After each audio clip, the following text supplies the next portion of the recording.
What is up, you guys? Today we're going to be going over a little chess tutorial. I know this isn't my usual content, but I've picked up chess like 3 minutes ago, and I feel like I'm getting pretty good at it. So I figured I'd just share some tips I've learned, uh, and to prove to you that I'm not some bozo that showed up in your recommended or anything. We're gonna play the Magnus Carlsen bot.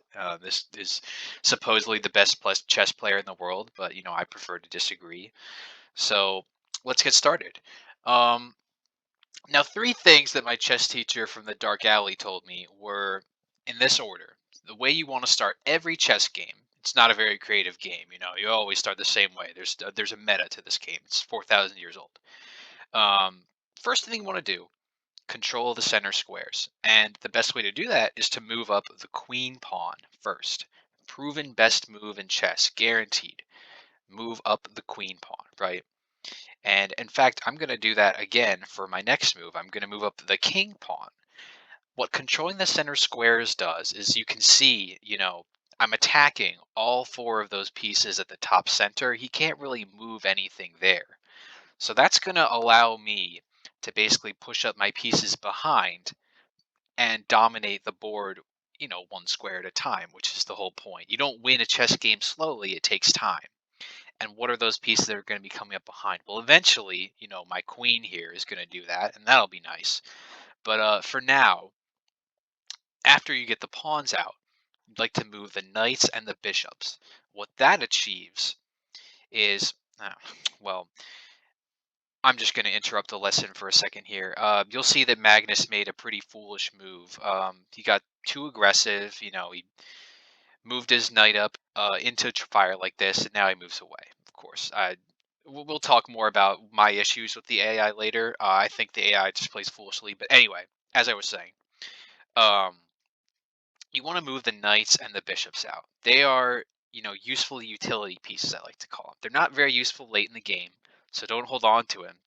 They're not like important per se. But they are useful in the mid game and especially the early game because you can get sneaky with them, right? This bishop here, he's hiding in the corner and he's just waiting to attack. He's sniping all across that diagonal. Very, very useful play there. And of course, when it comes to bishops and rooks, or rather bishops and knights, they're useful in sacrificing to take out rooks and queens, right? They are utility pieces, as I was saying. So once that's done, third and final step is to castle. This gets your king to safety and it activates this rook here in the middle of the board. It's a proven move, again, it if you're going to be good at chess, if you want to be good at chess, you have to castle. That's just the way it is. There's a meta to it, and you got to understand that. So now I'm going to take the fourth step, not always, but in my case it certainly is the best step, is to be aggressive, right? We can trade a couple pieces here and there because ultimately you feel like you're better than the opponent, right? You feel like you can make these sorts of trades and come out on top anyway. And so that's what I'd like to do. I'd like to level the playing field, just stack it in my favor as much as possible. So here I'm going to be aggressive with the queen. I'm going to push in closer to the king and see what he does. He's going to activate his bishop to try and defend. Now that's not a bad move per se. It's like this forces me to retreat now, and I could retreat here, but I think what I'm going to do is I'm going to continue to be aggressive. I'm going to attack his pieces and just kind of have no mercy. No room for prisoners. That follows the Geneva Conventions, I think, and no better way to play chess than humanely, I'd say. So now he's going to be aggressive again with his queen, and here I gotta mention my issues with the chess engine. The Magnus bot, I've tried making this video a few times now, right? And he makes really foolish moves like this. Like he puts his queen right in the line of fire for my queen, and that's just a foolish thing to do. Um, I honestly thought he was better than that, and he doesn't even, attack with his pawn afterwards. I'm not sure why he's doing that. He says, "Let's go here in the top." Just overall puzzling move. I don't think a person would do this, right? But it gives me the opportunity, I suppose, to go over some other tips for being aggressive. So let's do that.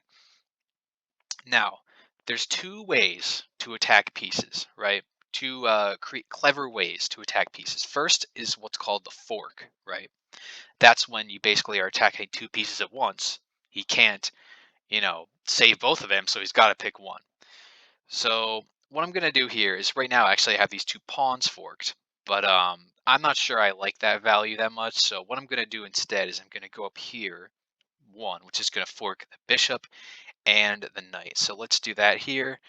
And you got to give it to him. I mean, that's a brilliant move by Magnus. Not one I expected from the AI because, like I said, he's been pretty bad most of these games. But sometimes, you just got to give it to your opponent. He got the better of you there.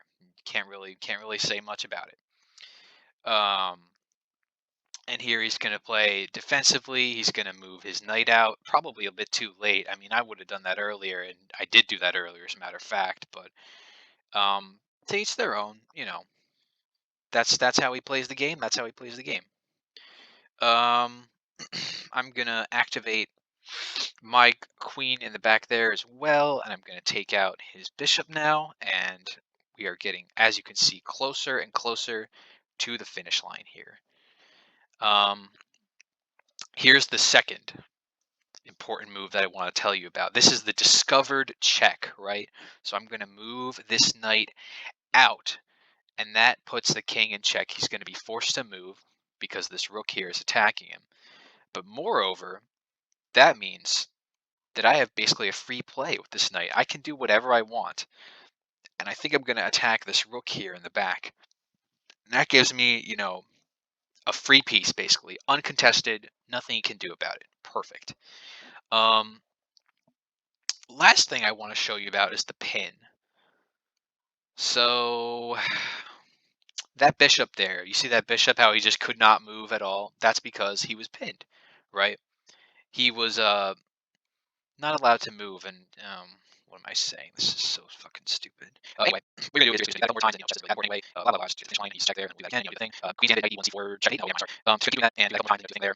Sorry, I tried to do it a couple times now. I don't really. I'm not so good for the game. I just try to best stuff. So we have prayers to say right. And there you go. That's it, really. That's all there is to it. So to review the lesson, review the things that I've taught you. Fork, pin, and discover check. 3 ways to attack in the late game. But in the early game is the most important thing. You can see I just got the better of him in the early game, and the way you do that, control the center squares, knights and bishops out, and castle. And that's how you get 3 silver crowns against Magnus Carlsen, like I just got there. 3 beautiful platinum crowns. Thank you so much for watching. I hope this video helped you. I don't know why you clicked on it, for the love of God, but thanks for watching all 8 minutes and 39 seconds. Now 40, now 41. Okay, see you later.